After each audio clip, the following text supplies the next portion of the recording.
अंजली दमानिया सध्या आमच्यासोबत आहे। ताई, सूरज चव्हाण यांनी तुमच्यावर अनेक आरोप केले आहेत।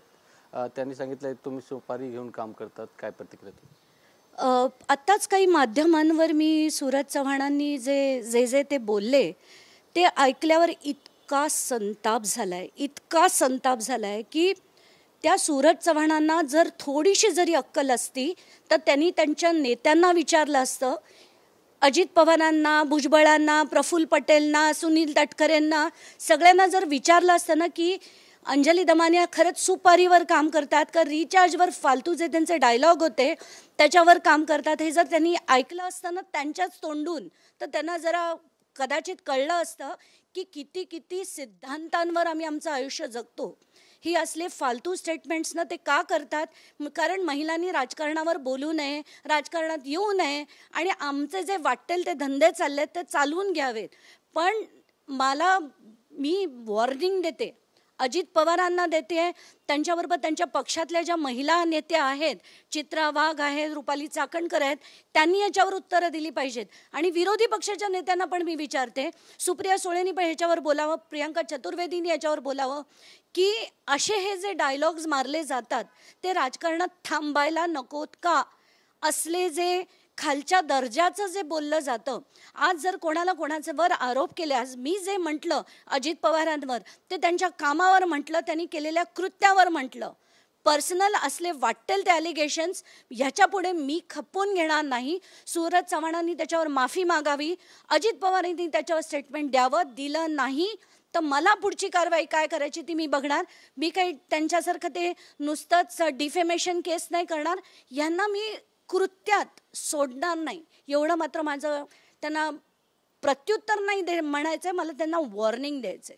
त्यांनी सांगितलं की आरोप केले की तुमच्या फोन पण तपासली झाली पाहिजे, तुमच्या फोनच्या पण मी अजित पवारांचा फोन ताबडतोब तपासण्यात घ्यावा म्हणून मी फोनबद्दल म्हटले, म्हणून त्यांनी हा जो फोनबद्दल डायलॉग मारलाय तो त्यांनी त्यांच्या खिशात ठेवावा।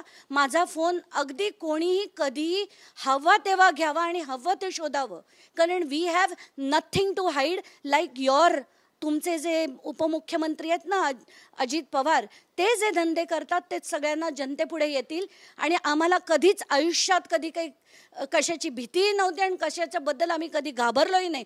तुम्हाला हवा तेव्हा येऊन फोन माझा घेऊन जा, म्हणजे मला इन्व्हिटेशन द्यायचं आहे सूरज चव्हाणांना, तुम्हीच काय देवेंद्र फडणवीसांनी पण मागितला, 1 मिनिटात मी माझा फोन द्यायला तयार आहे। कोणाचे फोन आले तसा फालतू डायलॉग जो त्यांनी मारला तो त्यांनी त्यांच्या खिशात ठेवावा। पंतप्रधान नरेंद्र मोदी यांच्या एक व्हिडिओ ट्विट करून तुम्ही काही आरोप केलेत, काय?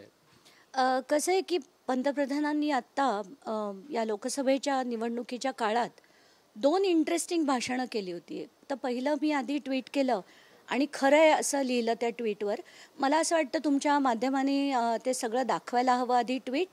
त्याच्यात त्यांनी असं म्हटलं आहे की पूर्वीचे लोक जर कोणावर आरोप झाले तर अशा आरोपींपासून 10-100 पावलं लांब राहायचे, पण आता अशाच आरोपींना पक्ष डोक्यावर घेऊन नाचतायत, अशा प्रकारचं त्यांचं ते एक विधान होतं। ऐकून मला खरंच बरंही वाटलं आणि नवलही वाटलं, कारण एकीकडे त्यांनी आता अजित पवारांना काय, प्रफुल्ल पटेल काय, भुजबळ काय, सुनील तटकरे काय, अख्खीच्या अख्खी फौजच त्यांनी ज्यांच्यावर भ्रष्टाचाराचे आरोप आहेत अशा लोकांना त्यांच्या युतीत घेतलं एकीकडे, आणि अशा प्रकारचं स्टेटमेंट करणं मला तर ते खरंच नवल वाटलं।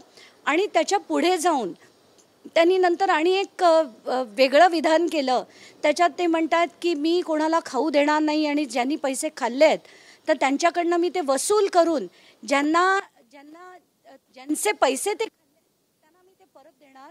तर ती मला कुठेतरी असं वाटलं की मोदींची गॅरंटी जर असेल लोकसभेत तर येणाऱ्या विधानसभेत माझं मत भाजपला जाईल, एवढं मी लिहून द्यायला सुद्धा तयार आहे।